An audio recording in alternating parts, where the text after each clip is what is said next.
Bon, merci Paul, donc il m'a fait la gentillesse de m'inclure pour présenter notre conférencier, que je connais depuis longtemps et qui me connaît depuis la même période, et qui est un très grand spécialiste de l'audition et en particulier de l'analyse du son,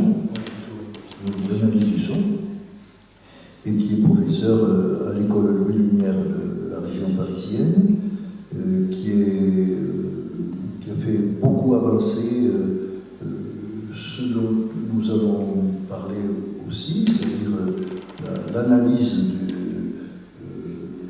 du son par un procédé très beau, très original, qui a été lié à des idées entre autres du professeur Lepp et de Sapani, et surtout, bien sûr, qui a été mis en pratique par Laurent Millot, aussi des interventions également de Gérard Poulet, qui s'y intéressait aussi. Voilà, et donc, oui, Laurent Millot est extrêmement connu de ce point de vue, et nous sommes très très contents de l'avoir ce soir parmi nous. J'espère que vous pourrez parler très librement, y compris de ce qui n'est pas dans l'affichage. On va voir. Donc, voilà. Parce que Laurent Millot est très créatif en même temps. Donc j'ai confiance que, en plus de ce qui a été discuté, vous aurez peut-être envie de... C'est dedans, un peu. C'est déjà dedans. Il y a des petites piques. Très bien. Très bien.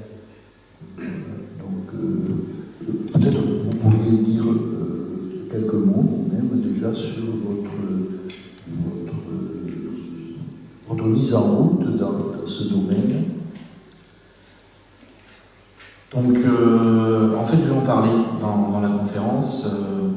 Je vais expliquer notamment pourquoi, en fait, je ne me suis pas satisfait des analyses qu'on peut trouver, notamment en acoustique, voire en sciences. Et j'ai aussi un petit point rapide sur d'où je sors, donc peut-être que ça répondra aussi aux choses.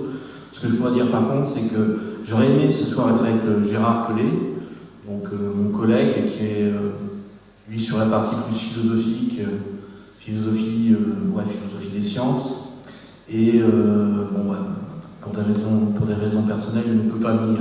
Par contre, je crois qu'il a fait parvenir un texte, donc je ne sais pas s'il a pu être communiqué, ou sinon, ceux qui seraient intéressés, donc pour aller plus loin, pas à mon niveau à moi, mais sur des choses en fait qui relèvent des prolongements philosophiques et des choses en tirant des liens qui vont permettre finalement d'aller beaucoup plus loin.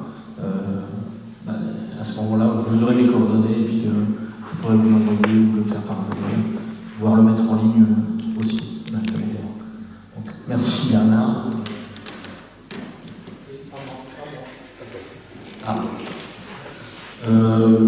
Je commence ? Oui. Donc ce soir, je vous parlais de l'analyse par intégration de densité spectrale, et puis notamment, puisque c'est le prétexte, mais c'est aussi quelque chose d'important, une application en fait, application médicale, et puis on va voir en fait quel est le lien avec l'audition. Alors, je ne suis pas du tout dans la partie psychoacoustique, je suis plutôt dans la partie je programme, j'écris des équations, je fais des expériences où quand je peux, je les sous-traite et je les analyse derrière. Donc, mais ceci étant, ce que je trouve important, c'est peut-être singulier aussi, c'est peut-être notamment une des choses auxquelles M. Voriol faisait référence, c'est le fait que l'acoustique, ça s'écoute. Et notamment si on fait un modèle, par exemple s'agissant d'un instrument de musique, si in fine on ne donne pas à écouter le son du modèle, je pense qu'il y a quelque chose en fait qui ne va pas du tout. Oui, j'ai pas du tout l'habitude de parler dans un microphone. D'habitude, je fais porter ma voix jusqu'au fond de la classe pour réveiller les élèves. Donc, plan de la conférence. Donc, je vais commencer par une très brève biographie.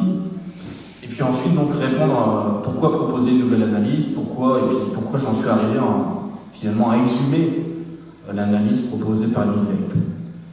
Donc on verra le principe que lui a posé et ce que moi j'ai introduit pour en faire quelque chose en fait, qui va être utilisable d'un point de vue numérique et donc tourner notamment sur un ordinateur. On verra deux applications donc pour les sons cardiaques et puis aussi donc, ce qui tient particulièrement à cœur à M. Auriol, les aides auditives. C'est-à-dire voir qu'il y a des pistes pour essayer d'aller vers une amélioration de ce que l'on donne à entendre aux gens. Et on verra aussi des choses qui ont été testées, donc c'est un peu... là ce sera large spectre, j'ai envie de dire, c'est-à-dire qu'il y a des choses qui vont être très délirantes, mais c'est aussi en fonction de ce que les étudiants, dans le cadre de leur mémoire, en fait, ont envie d'étudier. Donc c'est-à-dire s'ils ne suivent pas mes recherches, mais je suis assez souvent finalement chargé de les suivre eux, et ça saute un peu du coq à l'âne des fois. Donc, et après quelques conclusions, on verra en fait si vous avez des questions, des réactions, si vous voulez tout de suite m'enduire de plumes et de goudron et me renvoyer à Paris, par exemple. Voilà. Donc je suis né en Champagne, j'ai fait un baccalauréat E, et puis dans la foulée, après des classes préparatoires, je suis allé aux arts et métiers. Donc je suis un mécanicien pur et dur.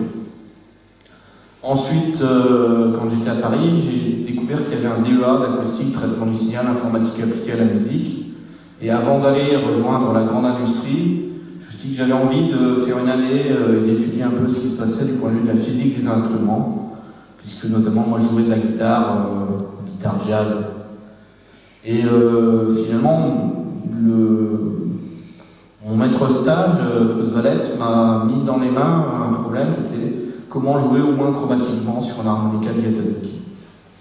Et finalement, du DEA, j'y ai consacré une thèse. Et je n'ai pas encore fini de faire le point sur cette question. On verra juste des petites amorces de ce qu'il y a à trouver. Et ensuite, j'enseignais déjà à Lumière.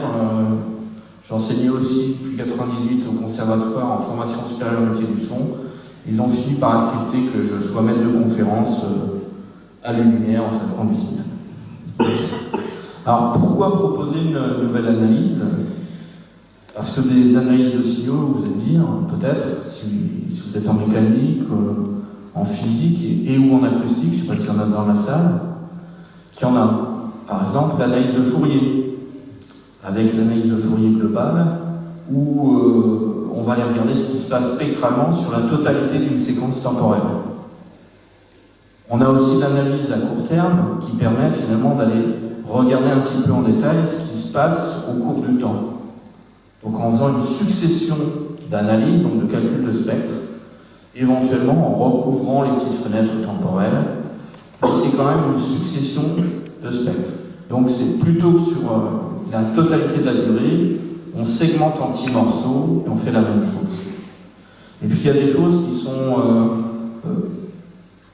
des fois utilisées par les scientifiques, mais rarement dans les communications, qui tournent par exemple autour des ondelettes. Je sais même qu'il y a des gens en fait, qui travaillent les ondelettes et quand ils écrivent un papier, ils illustraient avec des spectres, parce que sinon ça ne passait pas. Donc voilà.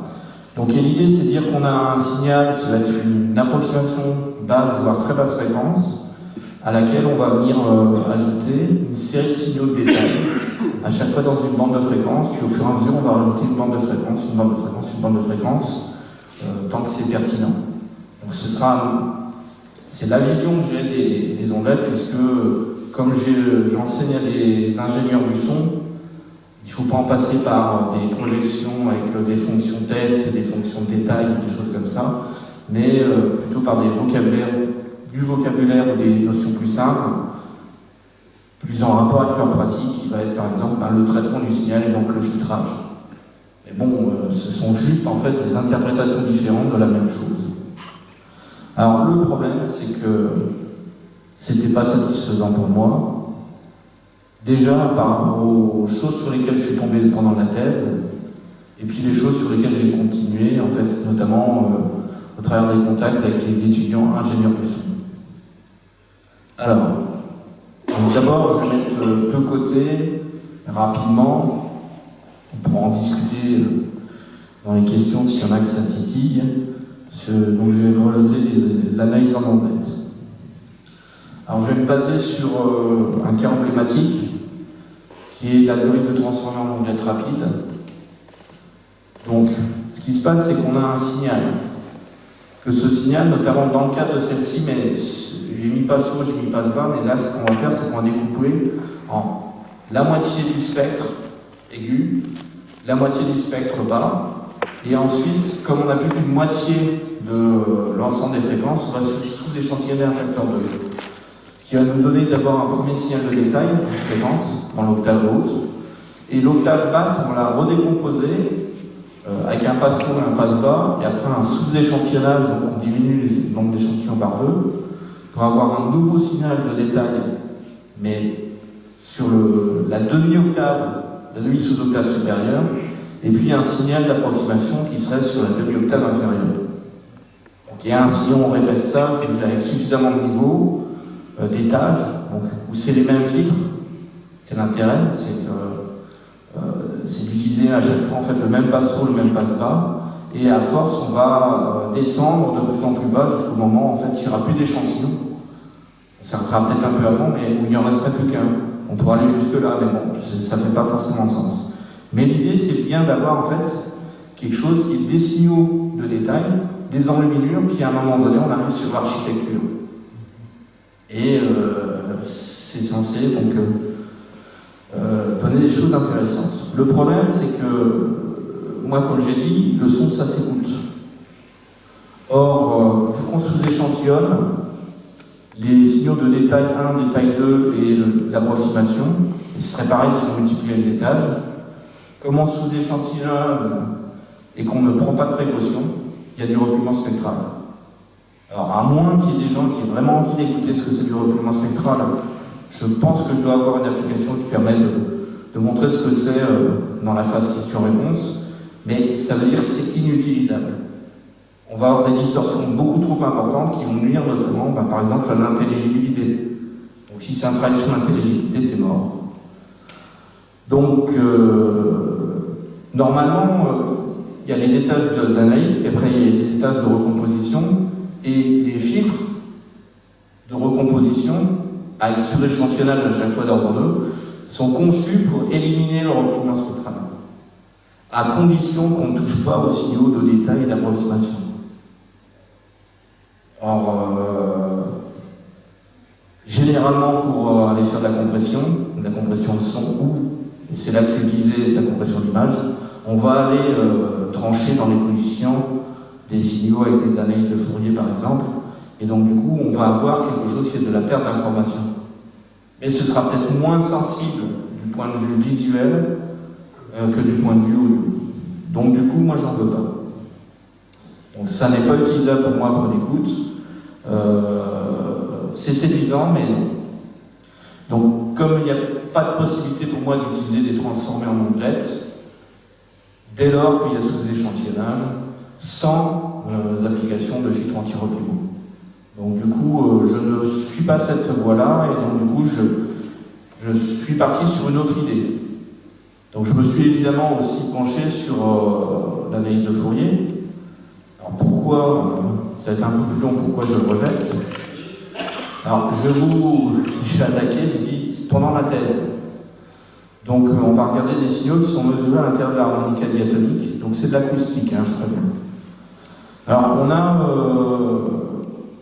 une coupe de l'instrument, donc avec deux anges de lames qui sont des poutres encastrées libres, qui sont face, et on a en fait au bout un capteur de pression, donc qui est tout petit, qui fait 2,54 mm de diamètre, et puis des jauges qui étaient collées sur les jauges et puis à proximité, c'est pour Wheatstone pour ceux qui connaissent.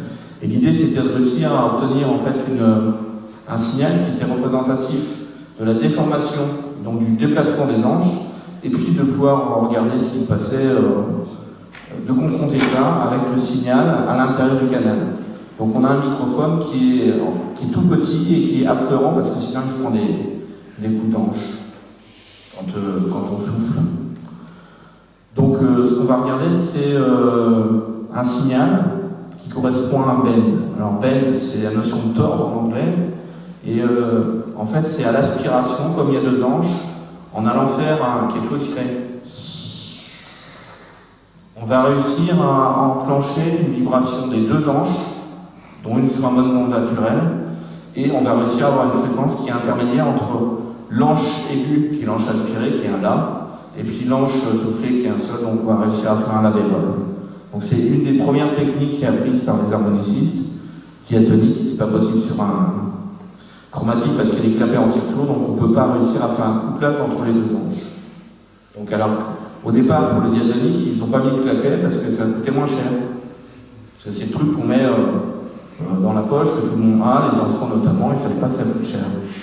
Donc ils ont simplifié l'instrument par rapport au chromatique, puisqu'il n'y a plus qu'un diatonique, il n'y en a pas deux, qu'il n'y a pas de clapet en tire-tour, et donc du coup on peut faire un couplage entre les anges. Alors, voici ce que ça donne par exemple sur une mesure, donc 3 secondes, on demande de faire un La bémol donc au musicien, et si on va faire un zoom, alors là il y a peut-être quelque chose qui commence à choquer certains, c'est-à-dire qu'en fait on a un signal qui n'est pas centré autour de 0. On a une moyenne, alors on pourrait la calculer mathématiquement, mais quand on regarde le diagramme en bas, enfin le tracé en bas à droite, on se dit que la valeur moyenne, on n'y est jamais. Parce que ça, c'est finalement, on a des pressions, donc des différences une diminution de la pression par rapport à la pression extérieure, qui vont, là c'est 417 fois, je crois, ou 416 fois, par seconde, de moins 250 à moins 1350 pascal. Oui, c'est des pascal. S'il y en a qui regardent le DB, ça fait des niveaux quand même auxquels il ne faudrait pas exposer nos oreilles. Ça fait longtemps qu'on aurait exposé les tympans si on allait glisser une oreille à l'intérieur de l'harmonica. Donc ça, c'était des signaux auxquels moi j'ai été confronté, et du coup, il y a des choses, notamment qui se passent, on voit que si c'est pas centré autour de 0, c'est qu'il y a des choses dans les très basses fréquences. Et ça, c'est bizarre. Alors, si on regarde le spectre, alors j'en ai un qui est à gauche en échelle linéaire, et à droite en échelle logarithmique. Et du coup, je vois bien que, à gauche, par exemple, le 0, il aura 0 Hz. Donc c'est la première fréquence continue qui est calculée avec Fourier, où il y a le maximum. Par contre, quand je regarde à droite, alors évidemment, j'aurais peut-être dû d'ailleurs mettre des points là où les fréquences sont calculées, mais il y en a vraiment beaucoup. Donc il y a beaucoup de fréquences qui ont été calculées, mais qu'est-ce qu'on voit? On voit en fait qu'il y a quelque chose en fait qui descend progressivement. Donc il y a un phénomène quand même assez conséquent dans le... Je ne sais pas si on peut appeler ça grave. Je crois qu'on est bien en dessous. Donc premier problème, c'est que j'ai une description non économique. Là, je peux considérer qu'à chaque fois que j'ai un spectre, j'ai un vecteur à P coordonnées qui correspondent aux P fréquences qui sont utilisées. Là, je dirais qu'il y en a de l'ordre de 30 à 40 000 fréquences, donc du coup, c'est vraiment pas économique et c'est pas forcément facile à manier.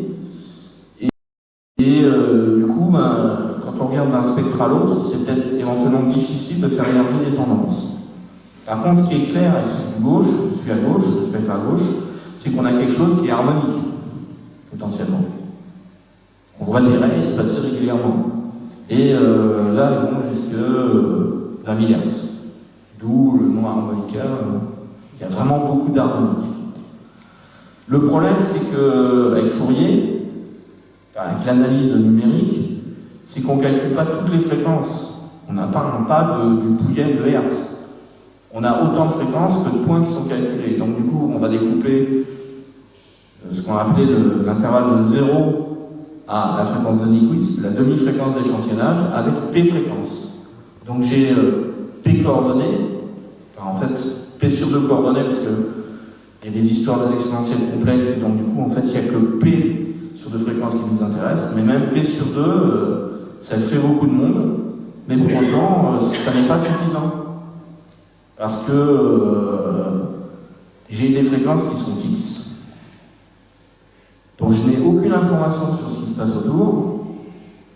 Je n'ai d'information que pour les fréquences qui sont calculées. Et si on regarde bien, la probabilité que ma fréquence du fondamental sur l'instrument réel elle corresponde avec une de ces fréquences-là, c'est de l'ordre de 0. En admettant que la fréquence soit fixe. Alors évidemment, on peut envisager une analyse, on dit mon signal est constitué d'une somme de sinusoïdes amortis, aller chercher les fréquences, les amortissements, les phases à l'origine, les facteurs de qualité, etc. Ok, mais du coup on a besoin d'une autre analyse.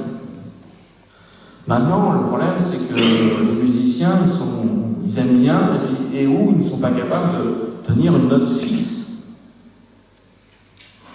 Des fois, d'ailleurs, il y a un vibrato qui est recherché, qui est cultivé.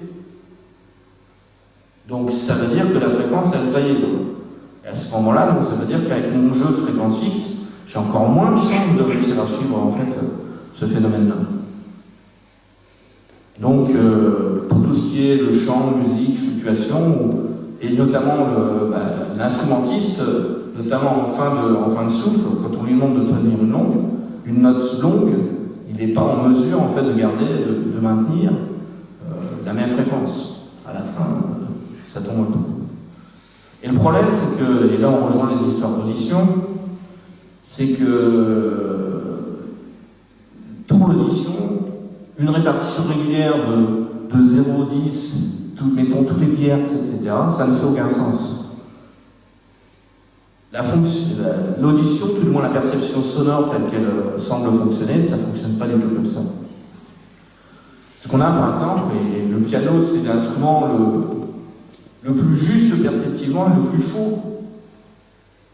Parce que dans le grave, les octaves sont compressées, donc il y a moins de 2 fois quand on passe à l'octave, du point de vue c'est pas 2 fois la même fréquence, c'est un peu moins, et dans l'aigu c'est l'inverse. Il faut dilater les octaves pour qu'elles sonnent justes. Et bon, après, au milieu du clavier, les accordeurs se débrouillent. Maintenant, si on regarde du point de vue des courbes, pour ceux qui s'y intéressent, de perception, en fonction du niveau, on n'a pas la même sensibilité. Donc la perception, elle varie en fonction de la fréquence. Puis il y a des phénomènes, par exemple, de masquage, de fréquence par des fréquences, de bruit par de bruit masquant des fréquences, etc. Et ça donne des histoires de bandes critiques, l'échelle des bandes critiques, l'échelle des R qui est les Equivalent Rectangular Braques, l'échelle des, pas des marques, je vois une coquille, mais l'échelle des barques, etc., etc. Donc on a une perception en fait qui n'est pas régulière. Du point de vue fréquentiel, ça n'est pas une répartition fréquentielle. Alors là, on est sur un schéma en fait qui est uniquement les fréquences calculées avec une répartition régulière.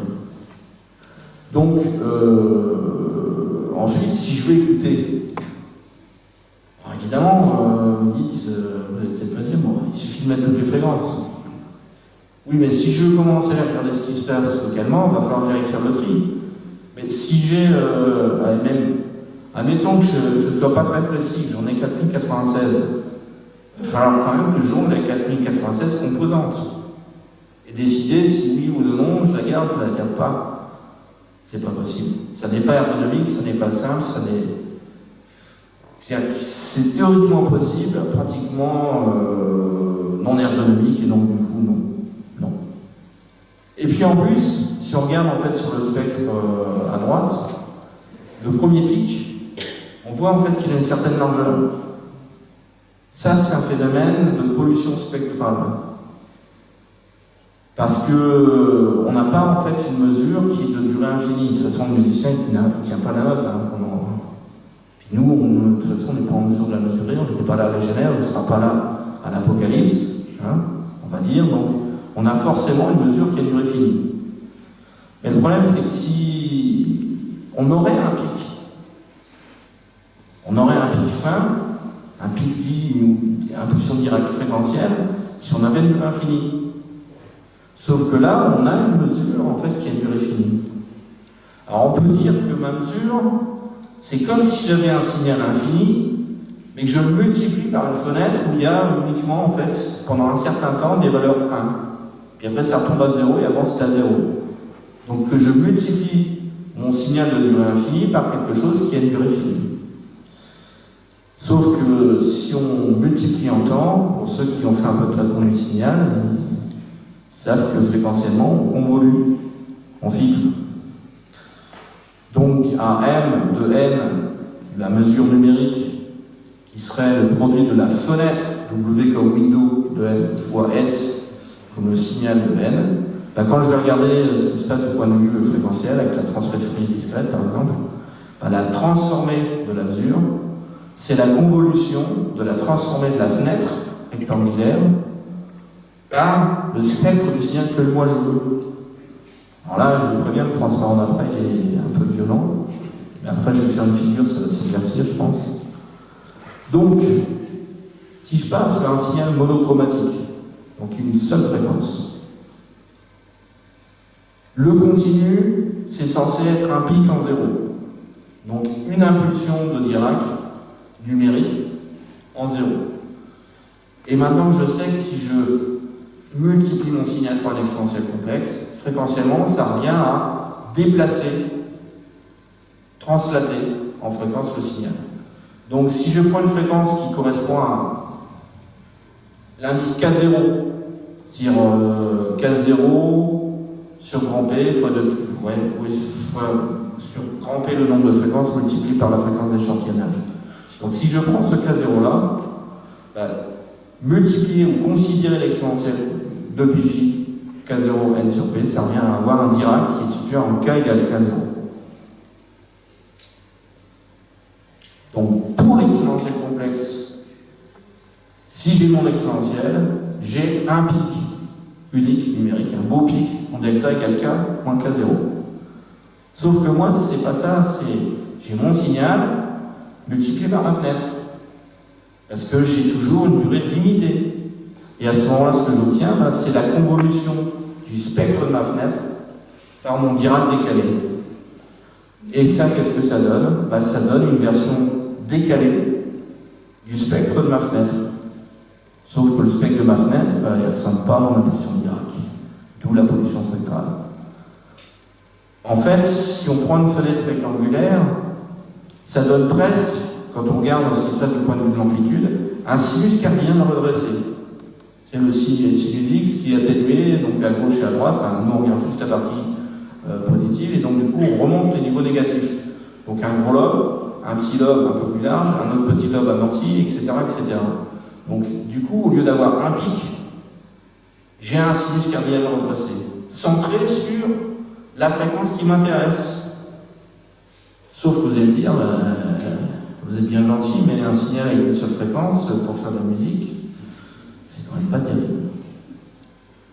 Alors, par rapport à quand même ce problème de pollution spectrale, on peut dire, est-ce qu'on pourrait avoir autre chose qu'un sinus cardinal redressé? Donc c'est l'idée des gens qui sont penchés, notamment des mathématiciens ou des gens du traitement du ciel, ou des fois des gens qui sont entre les deux, de dire, est-ce qu'on peut pas trouver quelque chose qui spectralement n'aurait qu'un lobe?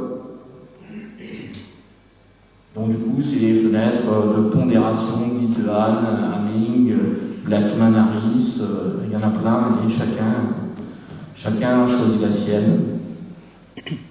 Alors maintenant, je vous ai dit, mais par exemple, l'harmonica, il n'y en a pas qu'une fréquence. Donc du coup, je peux considérer que j'ai quoi? J'ai la multiplication de ma fenêtre par une somme de signaux qui, eux, sont des signaux monochromatiques. Oui, mais fréquentiellement, ça fait une convolution du spectre de ma fenêtre par la somme de mes Dirac décalés. Alors, ça simplifie un peu, ça me donne juste une mesure qui devient quoi? Une somme des spectres centrés sur chacune des fréquences qui constituent le signal. Sauf que c'est des spectres à valeur complexe et que ça ils se débordent, ils se marchent dessus les uns sur les autres et donc que ça interfère. Et donc du coup, ça va vraiment encore plus polluer mon signal. Donc conséquence, le spectre de la mesure, c'est la superposition des spectres complexes centrés sur chacune des fréquences constituant le signal. Alors on peut multiplier la mesure par une fenêtre de pondération pour avoir que des lobes. Sauf que, éventuellement, si les fréquences sont près, on va avoir des lobes qui vont être près, on ne sera pas capable de faire émerger qu'il y avait une fréquence. On peut augmenter la durée de la mesure, éventuellement même artificiellement, en rajoutant des zéros, on va mieux dessiner le spectre, mais il va en rester que c'est un pis-aller, encore une fois. On peut dire, on va sortir l'analyse paramétrique. Oui, mais ça veut dire qu'on abandonne au moins ponctuellement l'analyse de Fourier. Donc du coup, il y a quand même un des problèmes qui est que, in fine, je ne suis pas content et en plus j'ai une description qui est lourde. Une fenêtre de 4096 échantillons, c'est pas énorme. Une seconde de son va prendre 65 536. On aura la moitié de fréquence. Donc ça fait une sacrée dimension pour mon vecteur. Donc du coup, qu'est-ce qui se passe là? J'ai mon spectre avec que des raies. C'est ce que j'aimerais obtenir, intellectuellement, idéalement. Sauf que je le multiplie par une fenêtre de pondération qui là est multiplie un lien. Et au lieu d'avoir en fait les poteaux, les totems, je me retrouve avec un village indien. Donc du coup, après, il va falloir réussir à dire que le village indien, c'est simplement la sommation des différents pics. Et ça, c'est pas toujours évident. Et encore, là, j'ai été gentil. Il n'y a pas de problème de voisinage. Ils ne sont pas trop près, les petits. Ils ne se montent pas non plus dessus. Or, dans la vraie vie, du signal, c'est ce qui va se passer. Donc, en fait, c'est même pire pour l'analyse à court terme, parce que je multiplie ça à chaque fois que je fais un signal, puis comme c'est à court terme, c'est encore plus court. Si c'est plus court, il se trouve en fait que la largeur du lobe principal, elle est inversement proportionnelle à la longueur de la fenêtre temporelle. Donc si je suis court en temps, je suis large en fréquence. Donc, non. Et puis en plus, calcul d'une succession de spectres locaux pour des à la fin. Donc, en résumé, je ne veux pas de pollution spectrale, donc je m'interdis, c'est ce que je vais vous montrer, je m'interdis le passage en fréquentiel. Je veux une description économique pour essayer de voir, de dégager plus facilement les tendances. Je veux un intermédiaire, je veux trouver en fait la bonne taille pour mes vecteurs pour avoir quelque chose qui va me faire émerger des choses qui vont être potentiellement intéressantes. Et je veux être aussi en mesure de faire des comparaisons simples de phénomènes, notamment analogues, et de faire émerger, donc comme j'ai dit, les grandes tendances. Et je veux aussi, j'ai des signaux avec des fréquences en fait, qui fluctuent au cours du temps, et que ce ne soit pas un handicap. Enfin, juste que je prenne certaines précautions au début, on va voir lesquelles, on va imaginer lesquelles, mais je veux que finalement ce qui est naturel chez un musicien, sur le vibrato, on puisse aussi l'encaisser du point de vue de l'analyse. Et je veux en plus un tracé simplifié, un peu à la manière des tiers d'octave ou des octaves. Les octaves, il y en a encore moins que dans les tiers d'octave. Donc du coup, je veux avoir quelque chose qui est synthétique. Et en plus, comme je suis vraiment gourmand, je veux des éléments d'analyse qui puissent s'écouter. Et pouvoir faire des synthèses, des resynthèses partielles. Et je veux écouter comment ça sonne. Donc voilà les raisons pour lesquelles j'ai décidé en 2002-2003 de dire non, il faut que je trouve autre chose. Entre-temps, j'ai testé les ondelettes, c'était pas dans l'ordre, mais c'était plus rapide à évacuer. Et c'est à ce moment-là que Michel Castellango, qui était la directrice du labo où j'étais, à l'époque c'était pas une équipe, mais c'était un laboratoire d'acoustique musicale à Paris 6, m'a parlé du travail d'Émile Lepp. Et elle m'a dit, il y a un bulletin. Donc je suis allé voir, et c'est là-dedans, c'est sur ça qu'on va bifurquer maintenant. Donc, principe de l'analyse par intégration de densité spectrale, on dirait DS maintenant. Et on va partir de la version proposée Émile Lepp et la version dite étendue, ça c'est mes collègues, Gérard Collet notamment, qui les a étendues. Moi j'ai appelé ça analyse IDS, je n'ai même pas collé numérique. Pour moi je me plaçais dans la lignée, dans la succession de ce qu'a fait Émile Lepp. Donc d'abord, ce qu'a proposé Émile Lepp. Alors pour ceux qui sont intéressés, il y a un bulletin de gamme, je crois d'ailleurs qu'ils le vendent. Ou sinon on peut le trouver, je me demande si c'est pas sur un site d'un certain docteur Bernard Auriol, le bulletin de gamme consacré à l'intégrateur de densité spectrale IDS et ses applications. Donc ça date de décembre 77. J'étais déjà né, j'avais 7 ans, un peu plus. Mais donc du coup, c'est pas une méthode nouvelle. Hein. Il y a, de ce point de vue-là, le concept, en fait, il est déjà existant. Et ce qu'il proposait, c'était une décomposition du signal grâce à un banc de filtres analogique. C'est des filtres de Butterworth, pour ceux qui connaissent. Et le truc bizarre, ce qu'il donne, c'est des fréquences de coupure à moins 6 dB.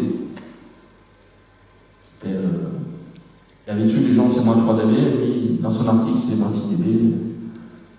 Et ce qu'il a fait, c'est qu'il a utilisé des morceaux de musique et qu'à certains moments, sans leur dire, en fait, il enlevait une zone spectrale. Et que si les gens ne réagissaient pas, il élargissait la zone spectrale jusqu'à ce qu'il y ait un qui disait « Hey, il manque un truc là. On nous a enlevé quelque chose. » Et donc, du coup, il a des sujets, alors j'ai mis expert, je vais me faire des amis encore. Donc, il y a des chefs d'orchestre, experts, ouais. Musiciens, professionnels, oui. Ingénieur du son, ouais, quand même. Spécialistes de la perception sonore, à partir du moment où ils écoutent, oui. Et puis ceux, et je m'inclus potentiellement dans cette catégorie-là, où on se dit que je ne suis pas sûr que les acousticiens écoutent.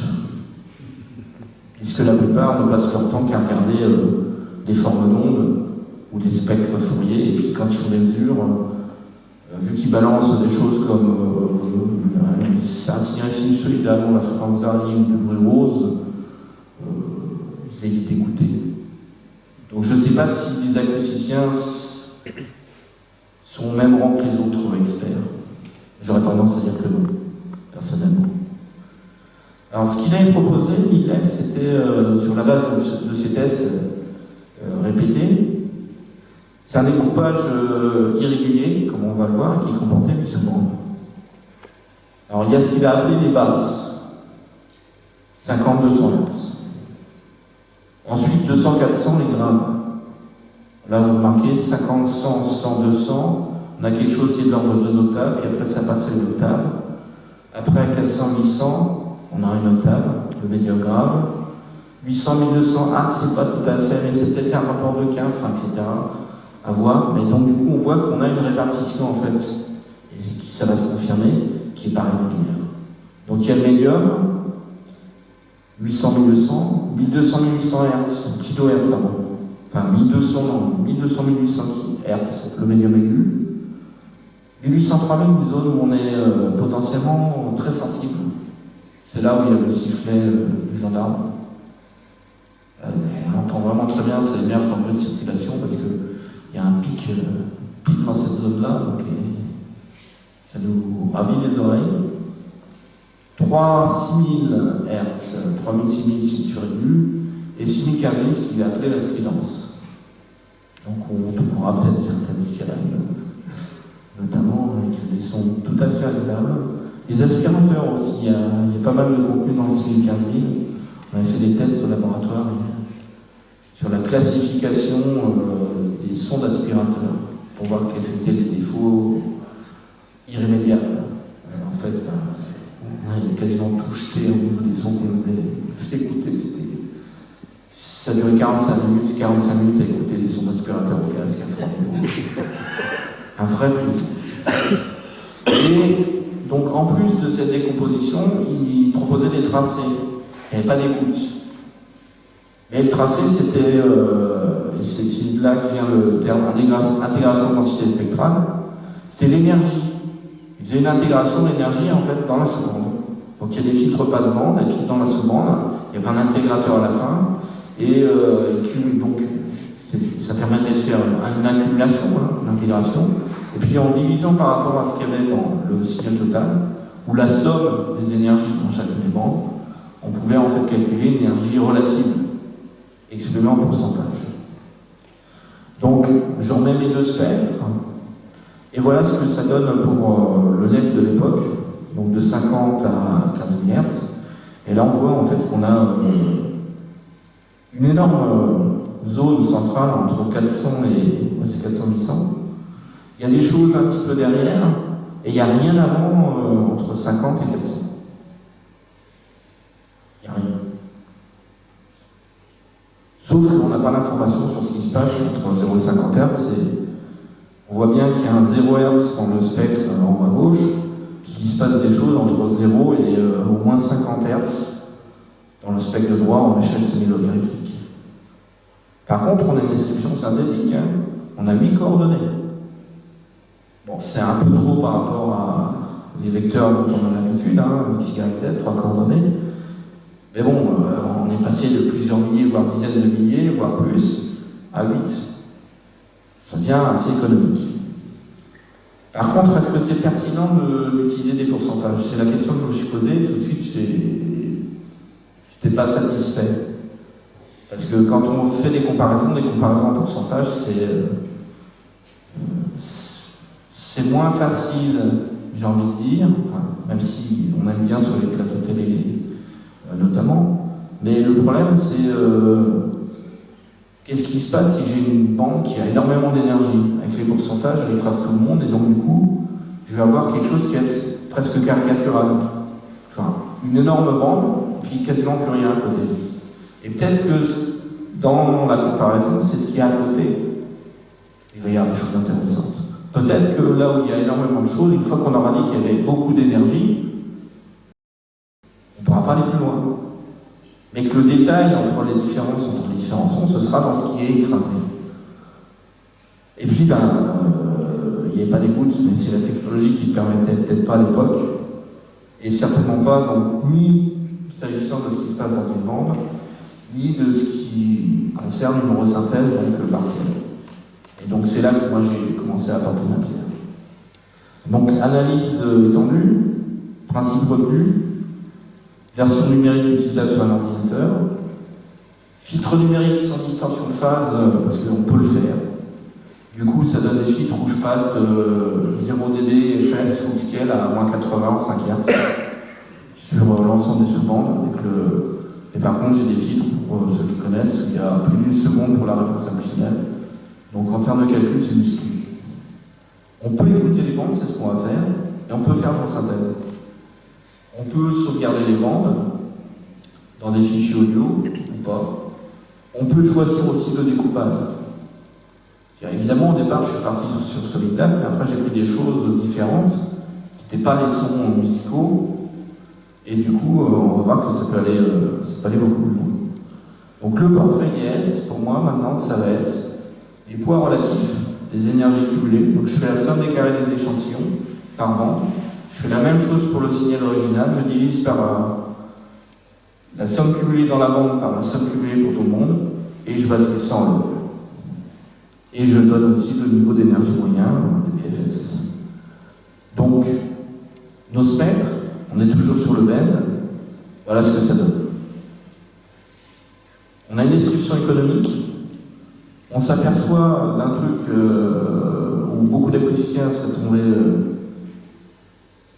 seraient passés à côté, c'est qu'il y a énormément de choses qui se passent dans le 0,50 Hz. Il y a vraiment énormément beaucoup, et qu'après, en fait, on a quelque chose qui se passe après 400 Hz. Alors, le phénomène ultra-dominant, je parle un petit peu. J'ai un creux donc entre 500 et 200 Hz. Et en fait, à partir de 400 Hz, le fondamental pour le Ben, il est à 414. Donc 414, 800, 828, etc. Donc en fait, c'est uniquement à partir de 414 qu'on a le contenu qui va donner le son musical une fois qu'on sera sorti de l'instrument. Et là, on est encore à l'intérieur. Bon, là, on voit en fait qu'il y a des choses qui se passent dans l'aigu. Et ce qui permet de le vérifier, enfin de le voir apparaître, c'est vraiment les dB relatifs. Et du coup, je pense que plus ça va aller, plus mon propos va être pertinent de ce point de vue-là, c'est qu'on a une description synthétique et qui va être éclairante. Alors, on en discutera. Alors si je prends ce qui se passe pour un soufflé, un aspiré, le Ben, donc le Ben qu'on avait vu donc, en aspirant donc, une note, donc, le Sol, soufflé, le La bémol aspiré et le La aspiré normal sur le même instrument, voilà ce que ça donne. Du point de vue des portraits DS. 0,22 Hz sur des domaines très conséquents. Le creux, on le retrouve, parce qu'en fait, les fondamentaux, c'est 392, 414 et 459. Donc on s'aperçoit en fait qu'il y a quelque chose en très très basse fréquence qui correspond en fait au décalage. Mon signal n'est pas centré sur 0. Et si j'avais fait des mesures comme un petit camarade en regardant pas, en me disant 400 Hz, bon allez, je vais éviter le 50 Hz, le 50, je vais prendre à partir de 200 Hz. Je serais passé à côté de la quasi-totalité de l'énergie. Je serais passé quasiment à côté du phénomène. Et je crains malheureusement, pour en avoir discuté, puis apparemment c'est continue à le faire, que sur beaucoup d'instruments avant, mais pas seulement, c'est-à-dire tous les systèmes physiques, on va voir en fait, à l'intérieur des sources, il y aura des phénomènes d'écoulement fluide. Je pense qu'on va avoir ce genre de problème, c'est-à-dire qu'il y a énormément d'énergie, très bas, parce que là en fait, avec ce découpage en octave, c'est entre 0 et 22 Hz en fait, que ça se passe. Donc c'est plus précis que le LED de ce point de vue-là, c'est un autre découpage, qui est moins adapté par contre à la perception, mais qui est mathématique et qui correspond à peu près à ce qui se passe du point de vue de norme. Et on voit que si on ne mesure pas en basse fréquence, si on ne fait pas des mesures à 0 Hz, on va passer à côté du phénomène.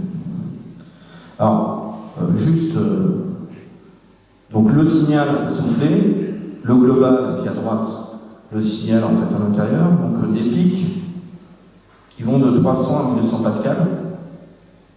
Donc 392 fois par seconde. Alors moi je veux bien qu'on dise qu'il y a un écoulement moyen autour duquel se superposent des perturbations acoustiques. Mais là non. Là je suis sur des niveaux violents et je suis sur quelque chose en fait qui n'est absolument pas en fait de l'acoustique. Enfin, tout du moins pas des ondes. J'ai un écoulement acoustique. Si je regarde ce qui se passe sur l'aspiré, ce coup-ci, c'est juste 414 fois par seconde que j'ai des dépressions violentes entre moins 300 et moins 1400 pascal. Toujours pas de validité de l'hypothèse d'une perturbation acoustique d'un écoulement moyen. Non, j'ai un écoulement acoustique. Si je regarde une bend, non, c'est le gros pardon. Celui-là, c'était le bend, c'était notre ami le bend qu'on a pris un peu comme fil rouge. Et maintenant, donc, si je regarde le gros, ce coup-ci, c'est 459 fois par seconde que je vais de moins 200 à moins 800 pascal. J'ai toujours pas de validité de l'histoire de perturbation acoustique d'un écoulement moyen. Non, j'ai un écoulement acoustique. Et si je regarde, et après je vais passer sur les applications d'illustration sonore, en rouge, c'est la pression à l'intérieur de l'harmonica. En noir, c'est à une dizaine de centimètres devant l'instrument. C'est-à-dire, bon, niveau moyen, etc. Sauf que pour ces sons-là, pour les enregistrer au format wave, on n'a pas tout à fait utilisé le même niveau de normalisation. 156 dB SPL à l'intérieur, 66 dB SPL pour le signal externe. Et ce qu'on voit en fait, c'est sur les différences au niveau moyen, il faut rajouter 80 dB. Donc il n'y a pas peu de différence sur le min level, mais il y a plus 90 dB. Donc, et ça c'est ce qu'on retrouve en fait à peu près de manière analogue sur les autres sons produits, donc c'est pour ça que je ne vais pas les passer en revue. Entre 0 et 50 Hz, je vais avoir une diminution, c'est-à-dire la rouge elle va aller vers la noire. Donc je diminue le niveau dans ces bandes-là, et je vais faire monter en fait au contraire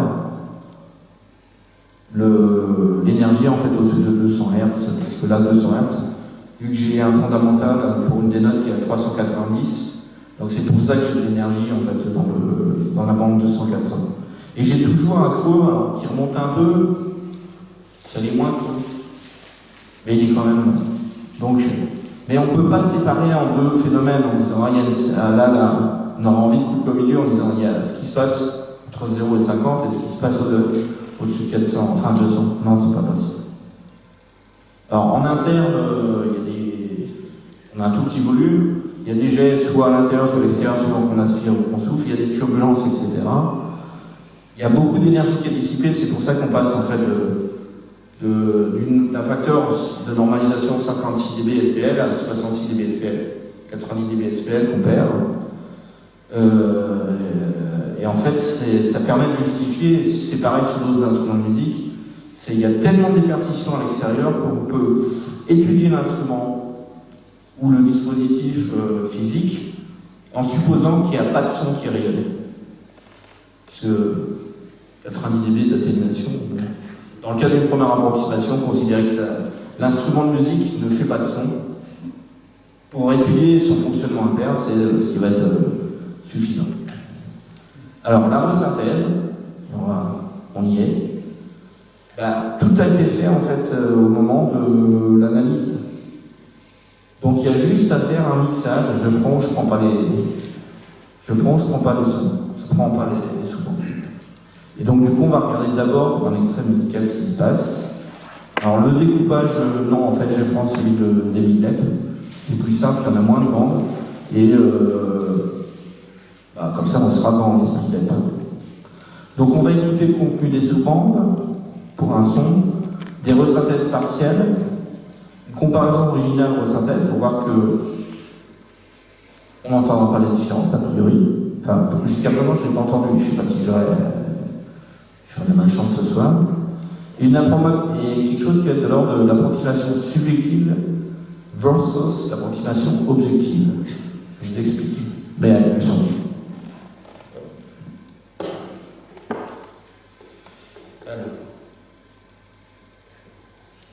C'est Lepp celui-là aussi.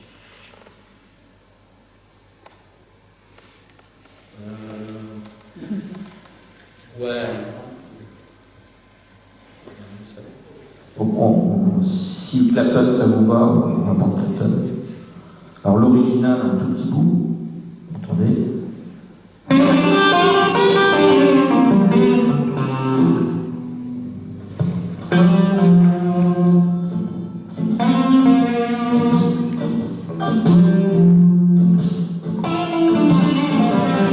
Donc il y a une configuration avec un certain nombre d'instruments. Et là, je vais juste vous mettre, on va reprendre du début si ça va bien, uniquement la bande 7. Je vais la mettre. Et le pas. Je vais le recharger. Bon, pas tout.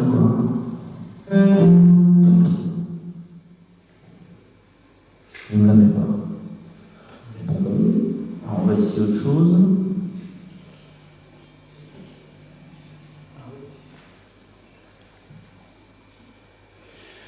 Non, alors, attendez. Je le relance, c'est le plaisir de Max. Mais j'ai pas les compétences pour l'instant. Et le temps surtout. On va aller faire un truc en C++. Donc il faut relancer. Là c'est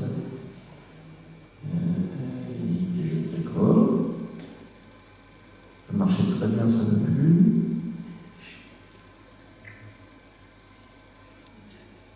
On essaye. Il est têtu. Si je dois le faire à la main, je n'ai pas assez de doigts en fait. Alors,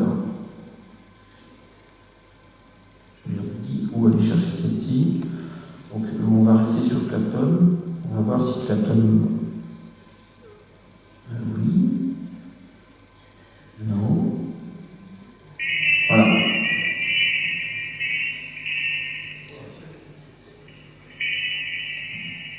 Alors bon, la ronflette, elle n'y est pas dedans, je pense pas.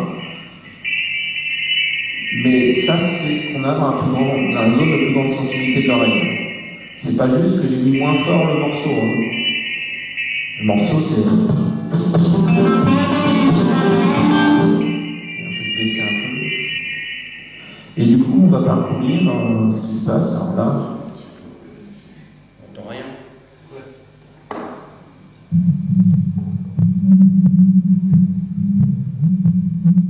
D'accord.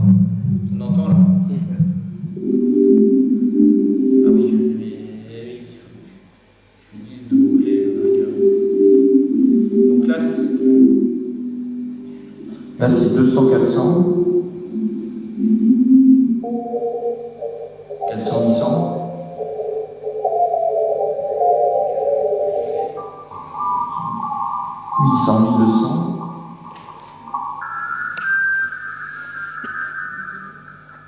1002, 1008. Donc la zone de plus grande sensibilité de l'oreille. 3000, 6000.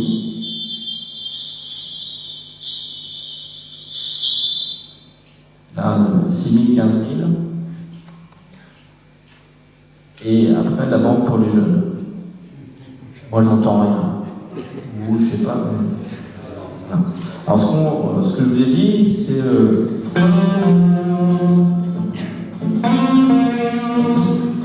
Donc là, ce que je vais faire, c'est que je vais alternativement, en fait, donc j'ai sélectionné toutes les bandes, et je vais switcher. Le seul truc, ce sera... Vous verrez la croix, là, je vais la... Enfin, je vais pas la toucher, elle va se... Il y aura une croix ou il y aura pas de croix. Donc quand il y a une croix, c'est l'original. Quand il n'y a pas de croix, c'est la resynthèse.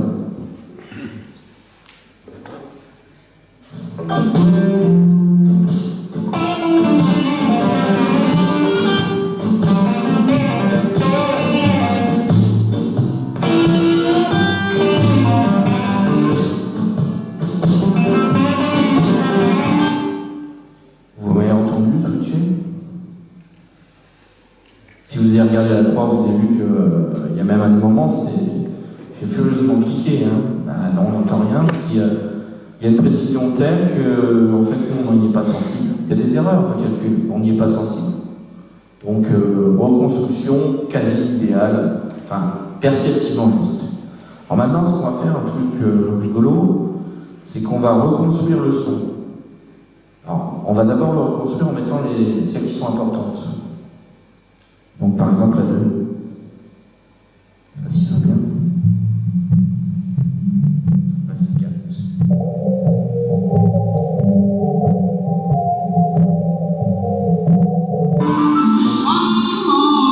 Ça, c'est tout ce qu'on a parlé.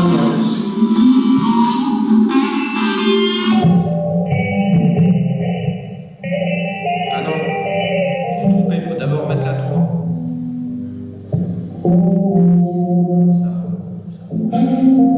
Puis la 7.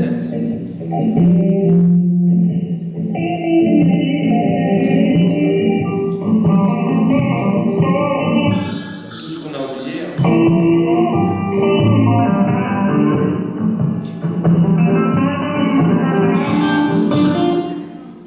Ça, c'est ce qui nous manque. Et là, on n'entend rien. C'est-à-dire que si on garde de 2 à 9, c'est bon. On va faire autrement, c'est-à-dire qu'on va tout mettre.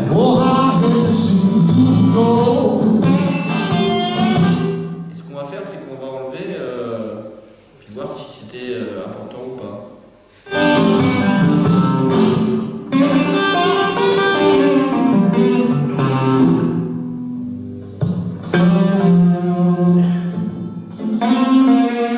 Ouais, on garde. On garde.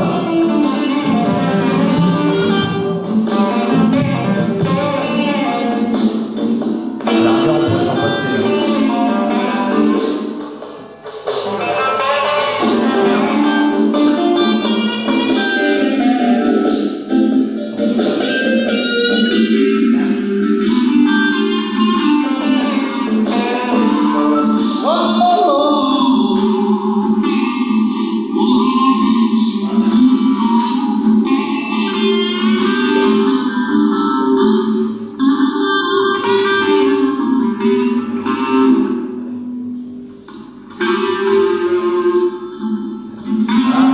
Regarde, il y a une harmonica.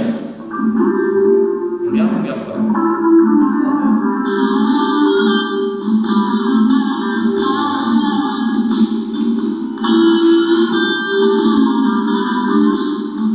Donc du coup, avec ce genre d'appareil, on peut aller faire de la synthèse additive, de la synthèse soustractive. Enfin, sauf que ce qu'on enlève, c'est pas des fréquences, c'est des bandes de fréquences.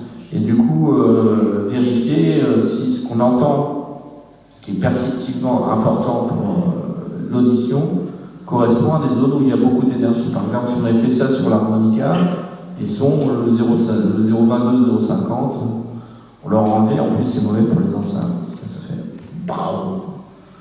Mais donc, suivant les sons, on peut avoir des choses en fait où on va dire, bah, tiens, le 2 est important, mais non, peut-être qu'il n'est pas tant que ça par rapport à d'autres choses.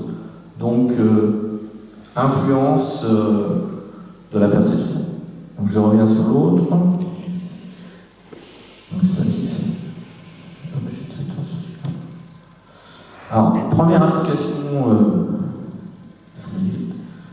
médicale, les sons cardiaques. Donc c'était un mémoire donc, de François de la Veille en 2011. Et pour son mémoire, on a acheté un stéthoscope numérique, il y avait des sons qui étaient avec. Il y en avait 10. Mais bon, on est dans le cadre de l'étude prospective, même si j'ai un tout petit peu poussé hier pour... ça reste prospectif. Et du coup, j'avais proposé un découpage qui était 0,20, 20-50, 50-80, 80-120, 120-200, 200-500, 500-1000, jusqu'à la fréquence de Nyquist.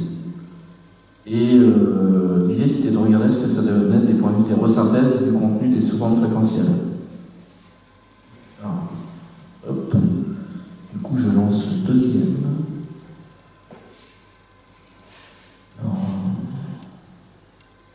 Alors, qui marche mieux.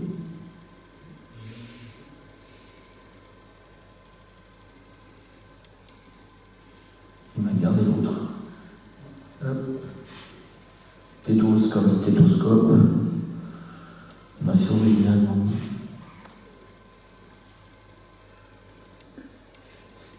Donc, on va commencer par un cœur normal. On va écouter le cœur.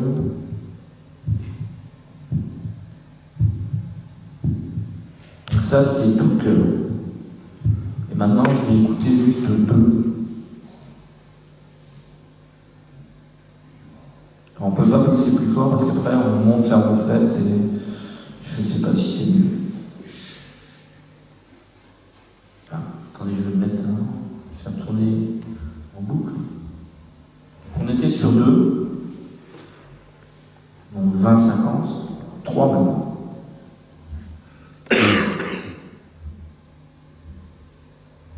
4, 5,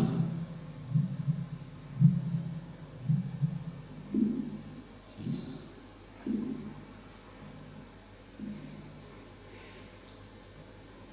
7, on n'entend pas bien. Alors, si je reviens sur 2, et que maintenant je passe sur un des premiers cœurs pathologiques qu'il proposait, donc le troisième son, si j'ai bien compris, moi je fais pas de...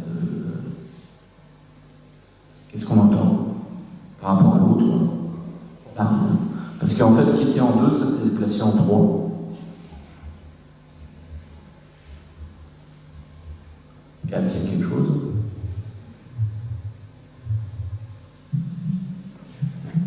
5, 6, 7. Bon, ça ne tient pas grand-chose. Du coup, là, on peut faire 3, plus 4. Il nous manque ça. Mais après, je ne sais pas s'il y a des habitués des couteaux stéthoscope. Je ne sais pas ce qui serait le plus pertinent en fait d'aller écouter. Est-ce que c'est l'endroit où il y a le plus d'énergie ou l'endroit où, par rapport au premier, il y a quelque chose qui n'y avait pas. Donc là, il faudrait qu'il y ait des médecins qui me disent, et moi, c'est pas mon métier. Donc si je mets 2, si je vais chercher dans les pathologiques, la sténose aortique, c'est poétique, non? On va écouter que 2 d'abord. 2 par rapport au son normal où c'était plein pot, on voit que ça s'est déplacé. Et que par contre, maintenant c'est 3, 4, 5.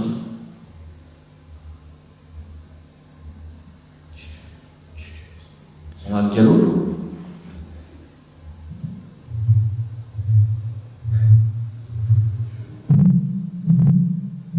Voilà. Ah bah non, je suis en train de tout le monde là.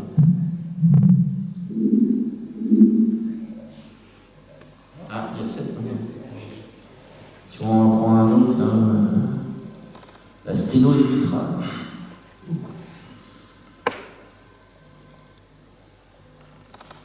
Il y a des choses dans le 7 qu'il n'y avait pas tout à l'heure dans le normal. Bon là par contre on voit que c'est revenu là dans le coin. Il y a un truc rapide. En deux.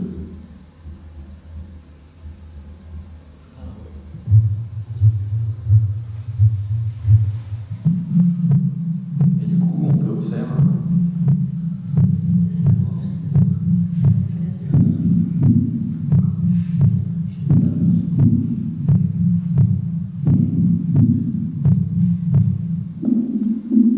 Ça, c'est ce que j'ai pas mis, donc du coup, il manque quelque chose.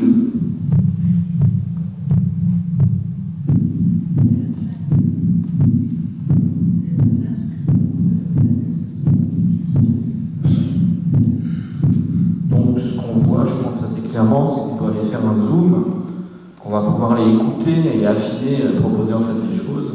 Alors, si on regarde si on essaie d'objectiver ça, je vais vous montrer comment on peut essayer de le faire. Donc, les constats sur ce qu'on vient de faire, 0,20, je ne sais même pas essayer, en fait on n'entend rien. Par contre, on a vu qu'il y a des zones, notamment la zone 2 qui était sur le son normal, il semblait que l'énergie se déplaçait plus ou moins haut, suivant les pathologies, voire éventuellement ça s'élargissait. Et il y a des zones où il n'y a pas un peu d'énergie pour le son normal, et par contre c'est très sensible. Alors pour montrer ça, je répète, c'est prospectif, hein. Il y a des sons, mais imaginez qu'on me confie des centaines, des milliers, voire plus. Je vais pouvoir proposer un découpage un peu mieux, mais l'analyse que je vais vous proposer là, elle va aller plus loin. Donc, son cardiaque, je garde le même découpage, j'ai un vecteur à 8 coordonnées, et je vais calculer une matrice de distance entre chacun de ces 8 vecteurs. Donc, ce qu'on sait faire sur la distance entre le point dans l'espace tridimensionnel, on le fait en dimension 8. D'accord? Donc racine, carré, décarré, les différences des poids relatifs en dB. Et on fait un arbre. Et on regarde est-ce qu'il y a des regroupements qui s'opèrent. Donc voilà ce que donne l'arbre. Alors, plus le regroupement, plus le lien se fait loin, à gauche, vers la gauche, moins les sons sont proches. Et ce qu'on peut observer, c'est qu'il y a évidemment deux familles, les bleus et les verts, mais que dans les verts, le rapprochement, il se fait loin. Ça tient au fait qu'on a des exemples de pathologies qui sont proposés, donc du coup, il n'y a pas de sons qui sont quasiment redondants. Et que celui qui est le plus loin, c'est le son normal. D'accord? Et puis après, si on regarde par exemple C5 et 10, régurgitation mitrale, 10, aortic regurgitation. Si on regarde qui est 7 et 9, défection ventriculaire septale et sténose mitrale. Alors pour l'instant, ça ne nous parle pas à nous, mais on voit d'abord que le son normal est très loin, je ne suis pas si rassurant, et qu'on a une famille avec... et on va regarder en fait ce qui se passe parce qu'il faut étudier de plus près. Donc par exemple, voilà les 4 qui sont donnés comme étant les plus proches. C'est 7, 9, 4 et 6. Qu'est-ce qu'on observe? Un bloc 2, 3, 4, 5 avec des niveaux, des fluctuations un petit peu pour les deux premiers. Et par contre, c'est 3, 4, 5 pour les deux. Donc on a une énergie, en fait, une énergie qui était plus large pour les deux premiers et qui se restreint pour les autres. Si je regarde, donc je garde les deux derniers, je compare avec les deux suivants, ben j'ai un bloc 3 plus 4 plus 2 pour celui du bas à gauche, 2 à 3 plus 4 pour le sixième. Donc là, par exemple, sur celui qui est en bas à gauche, j'ai quelque chose qui est très localisé. Si je regarde donc les deux suivants, il y a des choses, il y a une zone de 3 bandes de fréquence et qui ne sont pas les mêmes. C'est 4, 5, 6 à gauche en bas et 3, 4, 5. Alors qu'au-dessus, on a soit 3 qui est dominant, soit 2 et 3. Donc du coup, il y a des notions d'élargissement, de restriction, de compression en fait de la bande, et après d'élargissement suivant finalement les différents sons. Et là, je crois qu'on a jusqu'au cœur. Le cœur normal, lui, c'est 2 et 3. Il y a 2 bandes. Le quatrième son, c'est le S4 qu'ils appellent, je crois, c'est 2 et 3, avec presque 4. Donc du coup, on s'aperçoit en définitive qu'il y a des regroupements qui sont en fonction de où se répartit l'énergie et sur combien de bandes. Après, si on avait le temps, on pourrait voir en fait qu'en allant regarder dans les tableaux, alors ce que j'ai mis en orange, c'est les 6 qui ont été mis ensemble.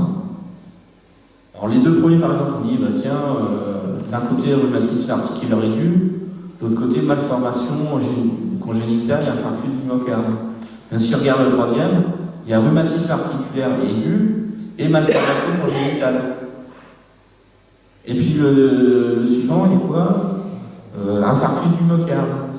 Puis entre l'avant-dernier, enfin le C2 et le C6, il y a prolapsus valvulaire mitral et rétrécissement aortique ou myocardiopathie. Il faudrait voir, quoi. Moi je ne suis pas médecin, mais...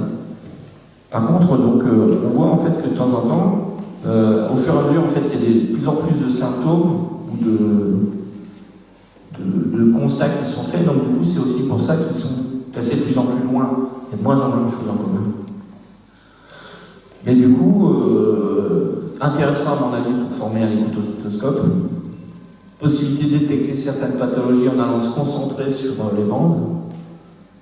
Il faut évidemment prendre beaucoup plus de son. Recherche nécessaire d'un nouveau découpage fréquentiel. Si vous m'en donnez 1000, 10 000, etc., je vais vous sortir un découpage, j'ai envie de dire, aux petits oignons, plus adapté.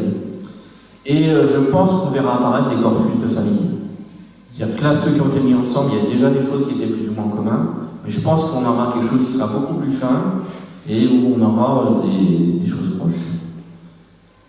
Et la question, c'est est-ce qu'on pourrait s'en servir, par exemple, notamment dans les zones de déserts médicaux bientôt en France, où ça existe déjà, ou dans les pays en voie de développement, où il y a une infirmière qui n'est pas forcément formée à l'écoute. Est-ce que ça pourrait permettre finalement de faire un pré-diagnostic, une aide au diagnostic, ou finalement de dire attention, non là, peut-être pas trop grave, par contre là, alerte, on évacue, on emmène ailleurs. Donc les suites, collaboration, avec des médecins évidemment, il faudra aussi des industriels potentiellement, collecte de signaux, recherche de découpage, là c'est par contre c'est mon boulot, c'est le prototype Jean MATLAB qui tourne en Python. Donc, deuxième application pour les aides auditives.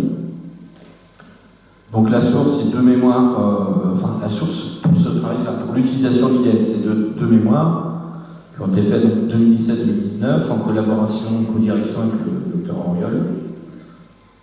Les principes, on constitue des scènes sonores. Un comédien, une comédienne qui lit un texte en français, une ambiance bruyante. Et sur le premier mémoire, il s'est dit, bon voilà, on va essayer de synthétiser les ambiances. Et donc du coup, enregistrement des voix en studio, parce que ça a été le problème, et enregistrement in situ d'ambiance, et puis on mixe les deux. En 2019, on a dit non, quand on a pu reprendre le truc, non, ça marche pas. Il y a trop... les ambiances en fait étaient trop basses et elles s'intégraient pas bien avec la voix. Donc du coup, ce qu'il a fait, c'est qu'il a, vu qu'on avait réussi à faire fonctionner une des prothèses, alors on l'a à Caen, il a enregistré, en fait, il s'est servi d'une des prothèses comme dispositif de captation. Donc il était équipé d'une prothèse, du casque pour monitorer, pour éviter qu'il y ait en fait trop de saturation. Il donnait ses consignes donc à la personne dans l'environnement. Donc les ambiances, hall de gare, interdiagramme de métro, cœur de marché, donc on a enlevé des choses qui étaient violentes comme le café, dans un café ou un restaurant avec tous les bruits d'assiette et tout. Les percolateurs, etc., c'était trop violent. Donc test avec quelques sujets équipés. Et le découpage, voilà, c'est donc entre 163 et 5205 Hz. Donc on enlève ce qu'il y a avant, on enlève ce qu'il y a au-dessus. Parce qu'avant, on verra, on a testé que ça ne participait pas à la compréhension, et au-dessus non plus. Et du coup, il y a eu des scénettes comme ça, c'est-à-dire on gardait la comédienne ou le comédien, on lui demandait de dire voilà, non, il faudrait que tu forces plus fort parce que dans cet environnement-là, si en face la personne a du mal à t'entendre, tu vas parler plus fort. Donc on a jonglé entre voix naturelle, voix forcée, etc. Et on va voir un peu ce que ça donne. Donc par exemple, ça c'est Gare comédienne, première partie du texte. Et donc ça c'est ce qu'on va entendre, c'est la scène sonore donc, de 0 à 22 000. La légende prétend qu'aussitôt décapité, Denis, premier évêque de Paris, prit sa tête dans ses mains, traversa ce qui allait devenir le quartier latin, escalada la colline de Montmartre, puis redescendit droit sur un village qui, bien des temps plus tard, fut baptisé du nom de ce martyr chrétien, Saint-Denis. Donc ça c'était le 0 à 22. Mais ce qu'il faut balancer en fait, puis après on va changer les niveaux, c'est ça. La légende prétend qu'aussitôt décapité, donc il manque 663 et au-dessus de 5205, mais c'est un peu comme le téléphone, on comprend quand même un peu tout. Il redescendit droit sur un village qui, bien des temps plus tard, fut baptisé du nom de ce martyr chrétien, Saint-Denis. D'accord. Donc l'idée c'est de voir si on peut améliorer l'intelligibilité en permettant au sujet d'adapter le niveau de diffusion, de choisir les sous-bandes, ils les mettent ou ils ne les mettent pas, et que les 8 qu'on leur proposait, ils ne savent pas ce qu'il y a derrière. Régler le niveau, donc le poids des sous-bandes, et on ne leur dit pas comment faire. On dit non, vous, par exemple, commencez par la sous-bande 5, non, on ne dit pas ça. On leur demande d'y consacrer le temps nécessaire pour que eux, ça leur convienne. Et par contre, ce qu'on fait, c'est qu'une fois que c'est bon, on appuie sur un bouton et puis ça enregistre les réglages. Puis on demande des petits détails du style homme, femme, âge, etc. pour faire un peu de stats. Donc, hop, illustration. C'est celui-là. Non, c'est une bêtise. C'est celui-là. Il faut jongler entre les trucs. C'est là qu'il me faudra un peu d'informaticien pour m'aider. Parce que tous ces trucs-là, c'est moi qui les ai fait. Alors c'est bon, non, évidemment. Et j'ai fermé la fenêtre derrière. Par contre, je ne comprends pas pourquoi il me fait ça. Il me le fait chaque fois, mais donc celui-là, lui. Et attention, hop. Voilà. Il y a un peu plus de boutons.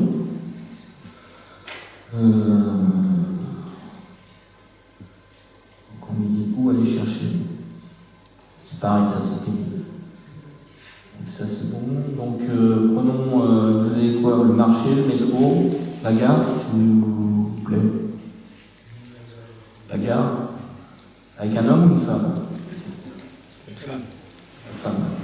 On va prendre ça. Donc, la scène normale. Au début du siècle, c'est parmi les jeunes désertés les villages du Morbihan, du Morvan et de l'Aubrac pour venir peupler les ateliers des usines. Et là, ce qu'on va charger, en fait, c'est des corrections qui ont été établies par les gens. Alors, c'est quoi le truc? À cause de leur langue étrangère à Paris. Les registres policiers gardent la trace de chaque quotidienne des délictés, de samedi soir, et un nom même inventé par un fonctionnaire pour les délictés, les bretonnats. Plus tard, ce sont les Italiens qui prirent la relève. Les formes espagnoles et les. Alors là, ce que j'ai chargé, donc c'est sujet numéro 3, une femme de 75 ans. Vaincu par les arguments. Donc ça, c'est la correction qu'elle a proposée. Affamés de faim, de liberté, vers le chemin à l'enfant. Portugais, alsacien, allemand. Donc femme de 80 ans.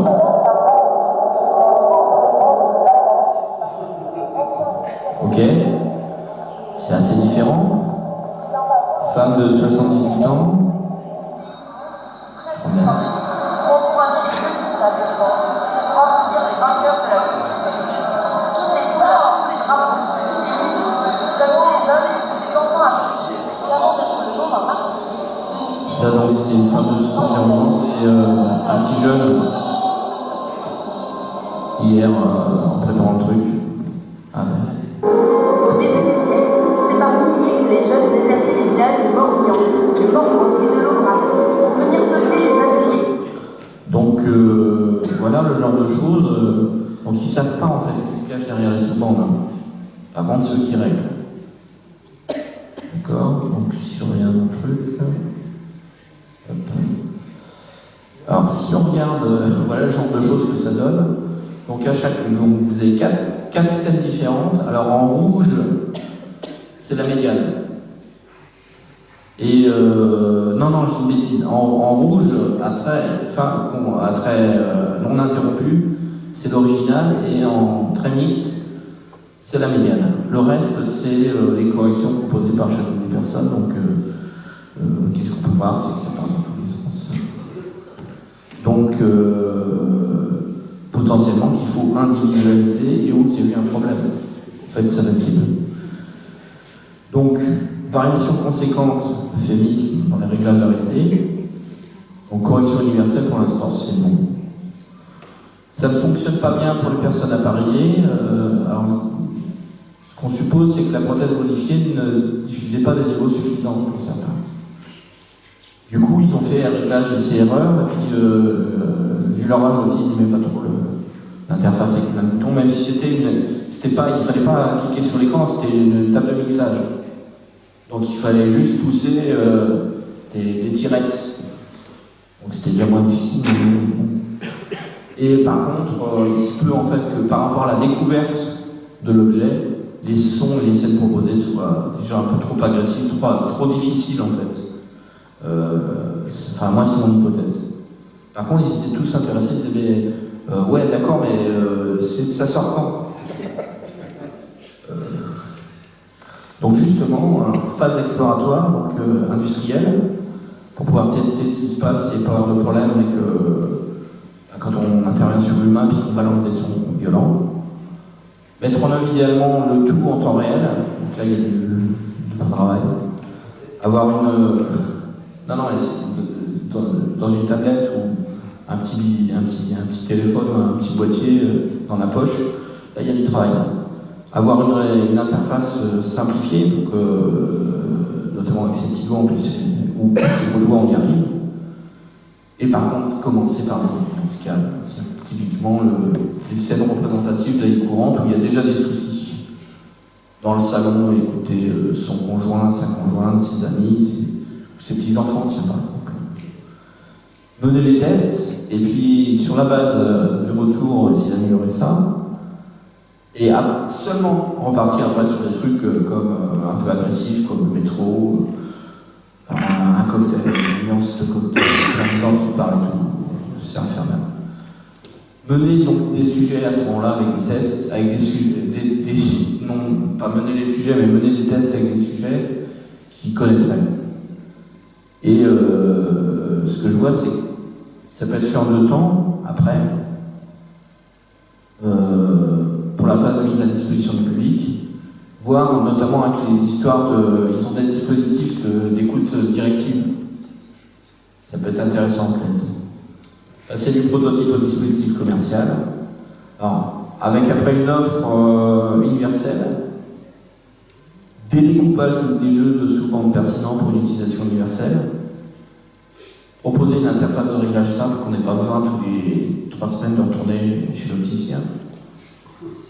Et par contre, moi, ce que j'aimerais bien, c'est ça, on peut enregistrer ses proches, ou les trucs qu'on a envie d'entendre, la radio, la télé, je sais pas, Pernod, le journal du Trésor, pourquoi pas, ou déchiffrer les lettres, je ne sais quoi. Recherche de jeux de découpage fréquentiel pour chacune des sources, donc ses proches, les petits-enfants notamment, j'imagine. Mise en mémoire de ces configurations, et du coup, là, j'aborde la fin.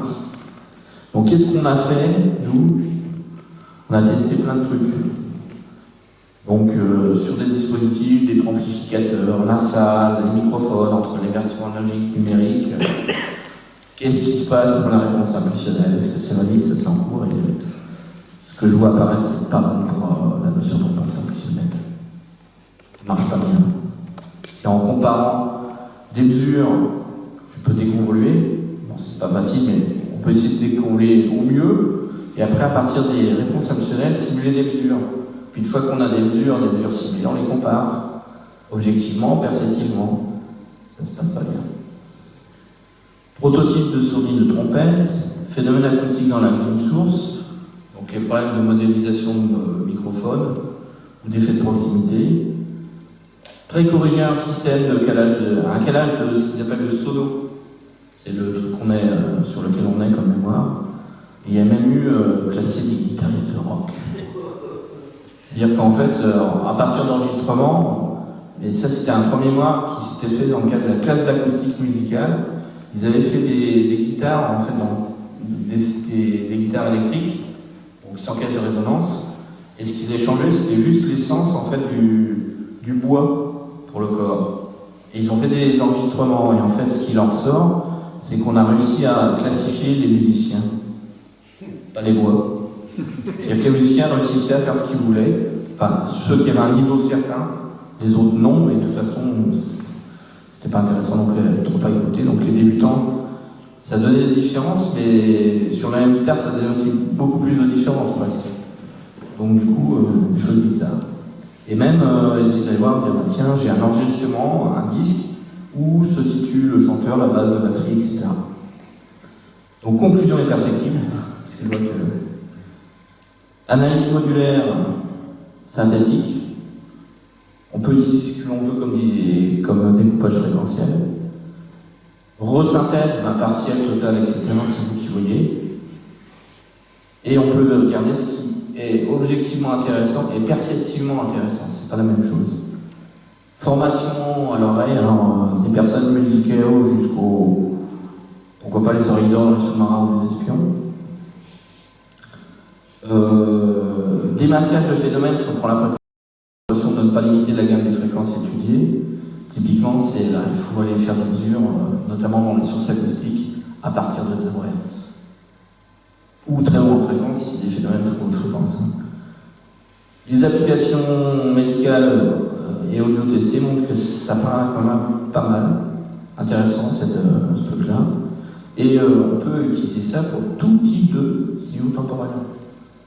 C'est-à-dire, par exemple, une machine qui fait du bruit dans un atelier, mais aussi éventuellement la prédiction par le bruit, finalement, que, par exemple, je sais pas, un forêt va péter, qu'un outil de coupe ou de découpe, ou un forêt pour le perçage aussi, parce que je pensais à un forêt pour le perçage, ça va pas bien se passer. Donc du prédictif, pourquoi pas. Et pour ceux qui s'intéressent, peut-être, si on je sais pas ici. Et j'ai déjà testé ça sur des images, il y en a qui disent ouais mais attends, le son, mais quid de l'image. On peut faire ça en niveau gris. En couleur, j'attends toujours que mes collègues de Lumière me filent un espace colorimétrique intéressant. Et donc du coup, si vous voulez plus d'informations, si on n'est pas eu assez, donc j'ai une page Bischoff Gate, et j'ai un site Autopscience, il y a même une chaîne en fait, Autopscience. On est un peu en déshérence parce que je fais d'autres choses en ce moment. Et c'est là que je vais porter les nouvelles versions, donc macOS 10, j'espère que je vais pouvoir les donner avant juin, parce que là je suis vraiment sur... au moment de fabriquer les applications compilées, vu que c'est du Python, Windows c'est un peu plus chaud, je n'ai pas de Windows, enfin, je viens d'acheter une machine, et sinon je mettrai aussi des vidéos pour comment on utilise les objets. Alors si vous voulez vous marrer, il y a déjà des vidéos sur les anciennes versions qu'on trouve là, et on les trouve sur la chaîne. J'ai tourné des tutoriels en français et en anglais. Merci pour votre patiente attention.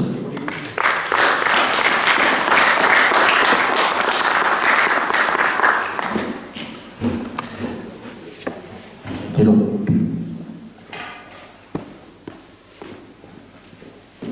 Bon, alors là maintenant, on va vous écouter à vous.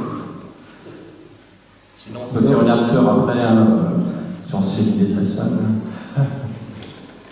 Allez, il y aurait des questions sur...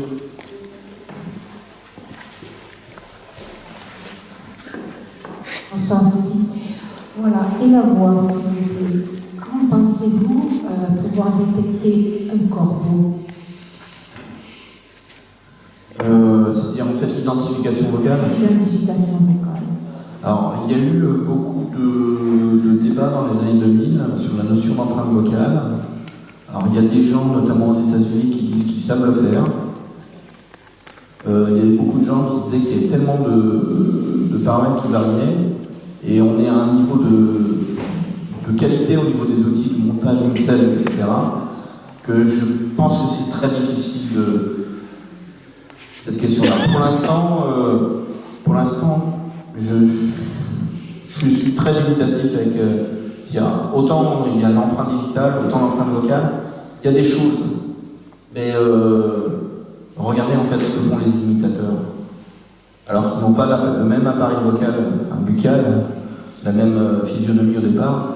Donc moi je serais très prudent là-dessus, et il faudrait disposer d'énormément d'enregistrements pour pouvoir trouver un découpage, éventuellement pour une personne donnée, pour après dire oui c'est lui ou c'est pas lui. Mais lui quand il est enrhumé, etc., lui quand il est grippé, aphone, etc., il y a tellement de variations dans la voix. Et puis maintenant il y a des appareils qui reconstituent des choses qu'on n'a pas dites à partir de choses qu'on a dites. Il y a eu un mémoire comme ça l'année dernière d'une étudiante, et elle jouait sur une mise en abîme de elle et de pas elle. Et on était incapable de dire si c'était elle ou pas elle, si elle ne nous le disait pas. Donc je sais pas. Merci.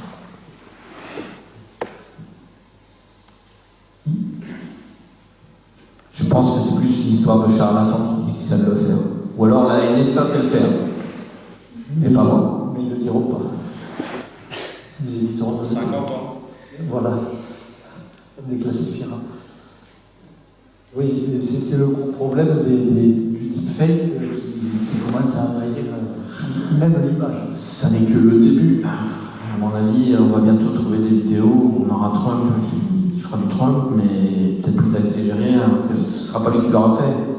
Enfin, je dis Trump, j'aurais pu dire d'autres gens. Est-ce que vous pouvez appliquer ce genre de méthode dans le domaine spatial, c'est-à-dire des phénomènes d'écho, par exemple, de ne pas avoir la prise de son uniquement en un point, mais de voir si vous avez des réponses différentes et des analyses différentes selon les différentes places, par exemple dans cette pièce ici? Disons que s'agissant de cette pièce, on peut effectivement s'en servir pour essayer d'aller isoler des choses. Si c'est parce que tout d'un coup, l'espace, je me suis dit, mais est-ce que c'était des sons, par exemple, astronomiques? Je dirais qu'à partir du moment où on est sur une analyse temporelle, si on a un découpage qui permet éventuellement de trouver des informations, je vous dis, une des applications, c'était dans le cadre d'enregistrement stéréophonique, aller déterminer la direction de provenance, en allant faire des corrélations temporelles et en termes d'intensité, enfin, d'amplitude, dans les sous-bandes, et trouver en fait des endroits où il y avait, par exemple, un instrument et pas l'autre. Et comme ça, on était capable, sur la base d'un enregistrement stéréophonique, d'aller trouver 5 sources, la position de 5 sources. Sachant que quand on a fait ça, il y a quand même une source, c'était le flûte. Et nous, on mettait des listes et on disait, ben voilà, le chanteur il est là, top, top, top, on avait la position, l'indication non pas sur la distance justement, mais sur le positionnement angulaire. Parce que la distance, on ne sait pas estimer. Il y a trop de variations pour savoir le faire. Mais après, il me semble qu'il y a des logiciels en fait qui, à partir de plusieurs enregistrements, sont capables de. En fait, c'est des histoires d'antenne où, en corrélation, on va essayer de trianguler. Donc, travailler en bande va peut-être simplifier certains problèmes et permettre une meilleure triangulation.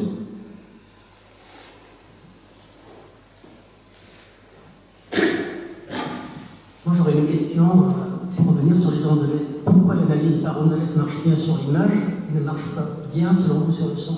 C'est le problème de la distorsion de phase. C'est-à-dire qu'un écueil, une rupture, un clic dans le son, on l'entend tout de suite. Dans l'image, il y a un phénomène de lissage qui s'opère et on est sensible aux variations, mais pas de la même manière.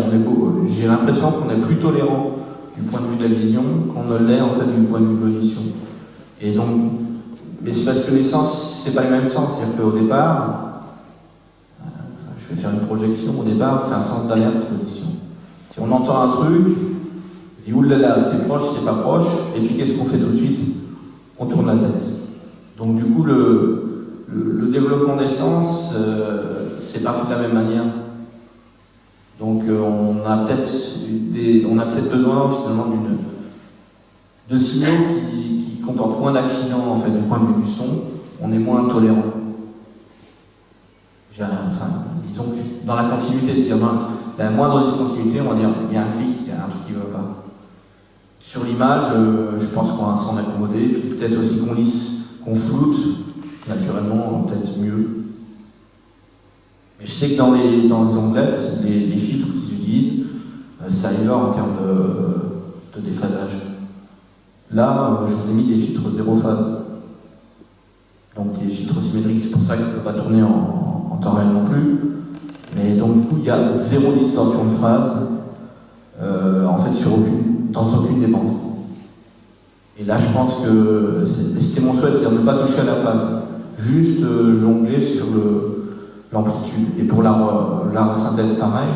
Et pour par exemple, la sourdine, on a fait la même chose, la sourdine de trompette. On a allé prendre le signal qui était fourni par le capteur à l'intérieur, et la seule chose sur laquelle on a changé, c'est le niveau des sous-bandes. On n'a pas changé en fait l'organisation de l'appareil. Et je pense que c'est une bonne idée.